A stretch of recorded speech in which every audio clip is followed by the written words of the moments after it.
دیابت از نگاه طب سنتی چیه؟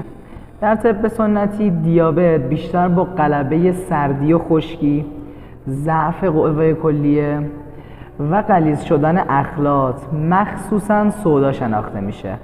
وقتی اخلاط غلیظ میشن ادرار زیاده ولی خب کیفیتش بده و اون مواد زائد ته‌نشین میشه و در نهایت سنگ کلیه است که شکل میگیره. و خب یک سری از افراد جوریان که یه باور غلط دارن و فکر میکنن هرچی ادرار بیشتر باشه خب پس کلیه هم داره بهتر کار میکنه، ولی از نظر پزشکی و از دید طب سنتی درست نیست. توی طب سنتی تکرر ادرار ناتوانی کلیه در نگه داشتن رطوبت مفید رو نشون میده، یعنی آب بدن نگه داشته نمیشه و فقط دفع میشه.